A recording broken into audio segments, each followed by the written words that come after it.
बिस्मिल्लाहिर्रहमानिर्रहीम। अस्सलाम वालेकुम माय यूट्यूब फैमिली। आज हम बनाएंगे सबकी फेवरेट हैदराबादी बिरयानी की रेसिपी, वर्ल्ड फेमस, और इतनी ज़बरदस्त बनती कि आप एक बार बना लेंगे ना, आप इसके फ़ैन हो जाएंगे।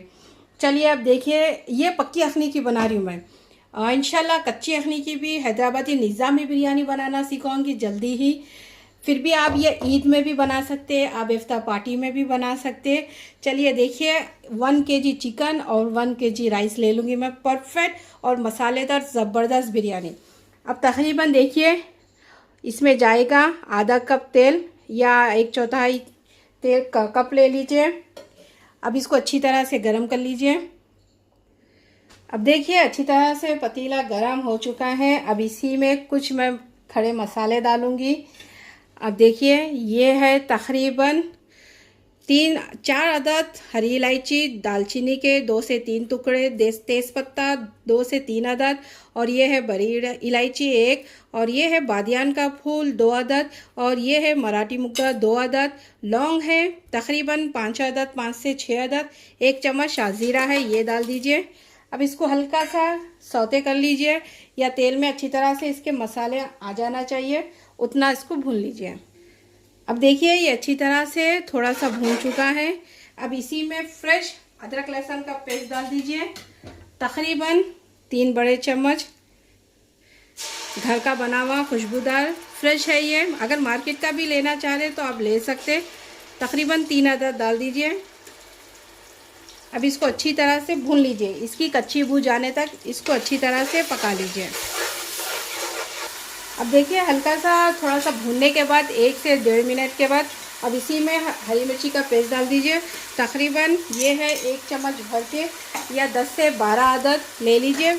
लेके इसको पीस लीजिए। अब इसको अच्छी तरह से भुनाई कर लीजिए, सारी चीज़ों की कच्ची बू जाने तक। अब देखिए, अच्छी तरह से भूनने के बाद अब इसमें 1 किलो चिकन डाल दीजिए। अच्छी तरह से धो के मैं साफ़ करके रख चुकी थी। अब हाई फ्लेम पे इसको अच्छी तरह से भुनाई कर लीजिए, ताकि चिकन की स्मेल चले जाए और थोड़ा सा भून जाए। चलिए अब इसको अच्छी तरह से भूनने के बाद मिलते हैं। तकरीबन 2 मिनट के लिए अच्छी तरह से भुनाई कर लीजिए। अब अच्छी तरह से भूनने के बाद अब इसी में देखिए कुछ पाउडर मसाले डालूँगी। ये है तकरीबन 2 चम्मच बिरयानी मसाला, और ये है तीखी मिर्ची 1 चम्मच, नमक टेस्ट के हिसाब से, हल्दी 1/4 चम्मच। इन सभी चीज़ों को डाल के अच्छी तरह से भुनाई कर लीजिए, सिर्फ 1 से 1.5 मिनट के लिए, ताकि मसाले भी अच्छी तरह से भूनना चाहिए ये मसाला आखिर इसमें। इसके बाद चूल्हे को बंद कर देंगे और इसमें दही डाल देंगे। चलिए अब 1 से 1.5 मिनट के बाद मिलते हैं, अच्छी तरह से मिक्स करने के बाद। अब देखिए, 1 से 1.5 मिनट अच्छी तरह से भुनने के बाद मैं चूल्हे को ऑफ़ कर दी। अब इसी में तकरीबन 1 कप भर के अच्छी तरह से फेंट के दही डाल दीजिए। अब इसको अच्छी तरह से मिक्स कर लीजिए। अगर आप फेंट के नहीं डालेंगे तो दही आपका एकदम से फूट जाएगा, और चूल्हे को बंद करके डालिए। इसको थोड़ा सा मिक्स कर लीजिए अच्छी तरह से। इसके बाद चूल्हे को ऑन कर लीजिए, ऑन करके हाई फ्लेम पे अच्छी तरह से इसको पका लीजिए। चलिए अब चूल्हे को ऑन करके तकरीबन 2 से 3 मिनट के लिए इसको भून लूँगी मैं। 1 से 1.5 मिनट हो चुका है इसको पकते हुए। अब इसी के अंदर बिरिस्ता जाएगा तकरीबन 1.5 कप भर के, और ये होममेड घर में मैं तल के पहले ही रख चुकी थी। आपको इसकी वीडियो देखना है तो मेरे चैनल पे देख लीजिए। अब तकरीबन 1 कप भर के 1.5 कप भर के बिरिस्ता डाल दीजिए। अगर नहीं है तो 5 से 6 प्याज ले लीजिए। लेके अच्छी तरह से इसको बारीक पीस लीजिए, तल लीजिए बारीक, अच्छी तरह से एकदम से बारीक कट करके इसको घस के अच्छी तरह से तल लीजिए। तल लेके इसका बिरिस्ता बना लीजिए। चलिए अब उसको थोड़ा मीडियम फ्लेम पे अच्छी तरह से पका लूँगी, ताकि गोश्त भी अच्छी तरह से गल जाए और अच्छी तरह से बिरिस्ता सब इसमें एक जान हो जाए। अब इसमें देखिए मैं क्या चीज़ डालूँगी आपको बताना भूल गई थी। अब देखिए, तकरीबन 1 मुट्ठी भर के पुदीना डाल दीजिए, और 1 ही मुट्ठी भर के कोतमीर डाल दीजिए। अब डाल के इसको अच्छी तरह से मिक्स कर लीजिए। और एक बार अब इसमें जाएगा तकरीबन 1 कप आधा 1 नींबू का रस।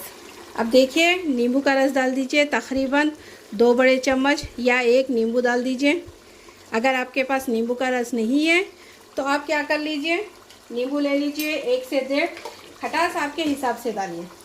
चलिए अब इसको अच्छी तरह से मिक्स कर लीजिए। अब मीडियम फ्लेम पे रख दीजिए ताकि ग्रेवी अच्छी तरह से पक जाए। देखिए अभी से माशाल्लाह इसका कलर देखिए कितना खूबसूरत आ गया है। चलिए मिलते हैं 5 से 10 मिनट के बाद। चिकन को अच्छी तरह से गला लूँगी ताकि अच्छी तरह से गोश्त गल जाए। लीजिए तकरीबन पानी अच्छी तरह से उबाल चुका है और अखनी भी अच्छी तरह से पक चुकी है। अब इसी के अंदर अब मैं डालूँगी 1 चम्मच भर के विनेगर, अगर ये है तो डालिए, नहीं तो लेमन जूस भी डाल सकते हैं, तकरीबन 1 अदद। अब इसी के अंदर तकरीबन 1 चम्मच भर के तेल डाल दीजिए ताकि चावल आपस में चिपके ना, खिले खिले बने आपके चावल। अब इसी में नमक डाल दीजिए 3 से 4 चम्मच भर के, ताकि चावल अच्छी तरह से चावल थोड़ा सा नमकीन बने। और ये बाद में जितना आप नमक डालेंगे ना बाद में से निकल जाएगा, ये जब निथारेंगे ना आप चावल तब ये निकल जाएगा।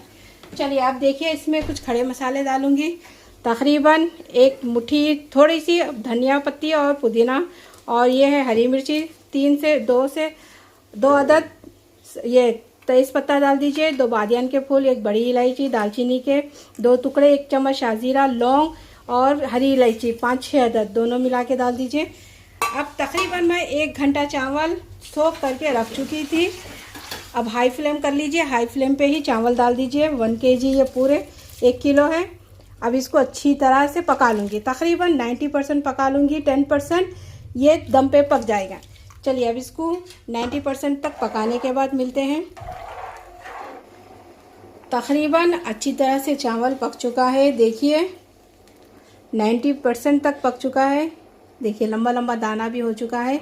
अब इसको मैं चावल को निकाल लूँगी, और जितना आप इसको चावल को भिगा के रखेंगे ना उतने ही आपके चावल खिले खिले बनेंगे, इस बात का ध्यान रखिए। और इसमें लेमन जूस या विनेगर ज़रूर डालिए, तभी आपके चावल एकदम से खिले खिले और अच्छे बनेंगे। चलिए अब इसको अच्छी तरह से छान लूँगी। छानने के बाद इसकी लेयरिंग करते हैं। अब चलिए चावल तो रेडी हो चुके हैं, अब लेयरिंग लगाते हैं। अब देखिए एक पतली सी लेयरिंग में थोड़ी सी चावल की रखी। अब इसी के अंदर थोड़ी सा मसाला या खुरमा डाल दूंगी इसका, देख लीजिए इस तरह से, और थोड़ी सी पतली ही लगाइए, चिपकेंगे नहीं नीचे, क्योंकि मैं तवा रखी पहले, तवा रख के और इस पर मैं थोड़ी सी पतली लेयर लगा दूंगी। और जो मैं लेयरिंग में लगा रही हूँ ना वो चीज़ें आप देखते हैं। चलिए अब इस थोड़ी सी इसमें ही मसाला डालूंगी मैं।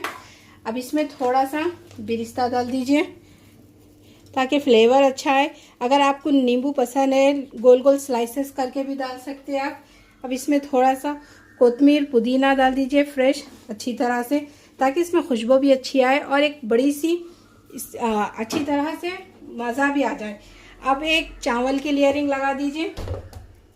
देखिए आप जिस तरह से वीडियो में देख रहे हैं ना उसी तरह से लेयरिंग करते जाइए। अगर आपको खड़े मसाले निकालना है तो आप निकाल सकते हैं, स्किप भी कर सकते हैं। ये परफेक्ट 1 kg चावल और 1 kg चिकन की बिरयानी है, 1 किलो। चलिए अब इस पर और एक अखनी की लेयरिंग कर दूंगी मैं। इसी तरह से करके खोरमा डाल दीजिए और इसी तरह करके आप चावल का भी इसी तरह से लेयरिंग कर दीजिए। जितनी आप पे खोरमे की लेयरिंग आ रही है उतना कर दीजिए। चलिए अब इसी तरह करके सारे लेयरिंग को बना लूँगी।